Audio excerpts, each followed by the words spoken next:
RTS players are the guys who don't just do something, they think about why they're doing something.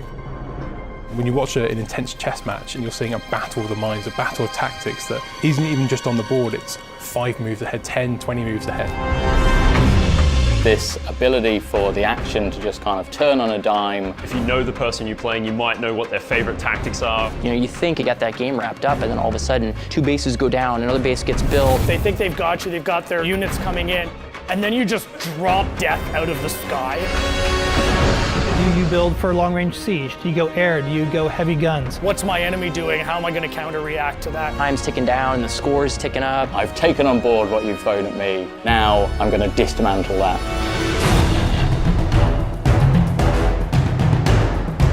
First thing I had to figure out was who we were going to work with on this, and my mind immediately went to Creative Assembly. They are synonymous with RTS. These guys have been doing this for 20 years, and they're still at the top of their game. We wanted to make this feel like a game that was very much a sequel to the original. We already have a wonderful RTS, and we're trying to build on top of that. What we really wanted to do was add layers of depth so that a wide range of players could have a fantastic time. Bring those players in and go, actually, it's not really that complicated. It's a real action-focused strategy game. We're also doubling down on the size of these environments, so I have the space to get involved in some serious combat.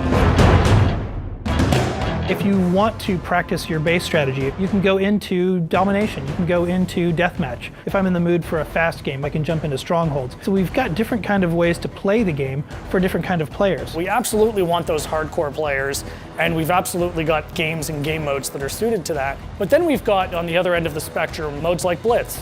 It's something nobody's ever done before.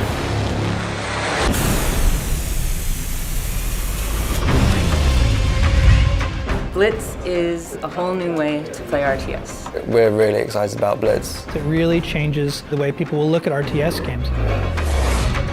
Blitz is a fast-paced arcade action version of Halo Wars 2, where instead of building your army at a base, you're building them before a match as a deck of cards.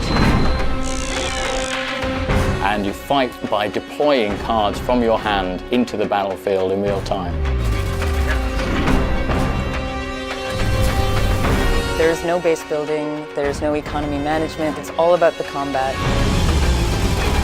I don't want to worry about tech trees. I don't want to worry about resource collection. The original design intention for Blitz was to make something really accessible that everybody could enjoy. Whether you're new to strategy games or an RTS veteran. Experience the really cool bits of RTS, so commanding a huge army, bringing down huge leader powers.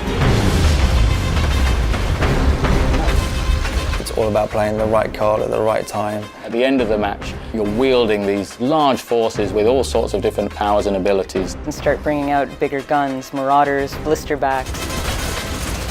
Even if you're a really seasoned vet, it's such a different way to play an RTS. Building a deck is going to be heavily influenced by the leader that you choose going in. You'll have a number of cards that are unique to that leader. Trying to differentiate each leader to make them feel like they have a unique purpose and a unique play style. I tend to be a little more aggressive when I play, so I will lead towards like an Atriox or a Decimus.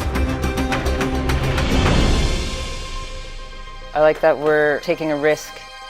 We're making something really exciting that I think people haven't seen before. You're playing with the units on the field, you're playing with the leaders and the abilities. I think you're also taking on the player, and you're reacting to what their actions are. You really can turn the tide. There's always an opportunity to kind of fall back to your base, shut down your opponent's tactic, and then come forward with a strategy of your own. That's one of the joys of RTS, is the battle's never over till it's over.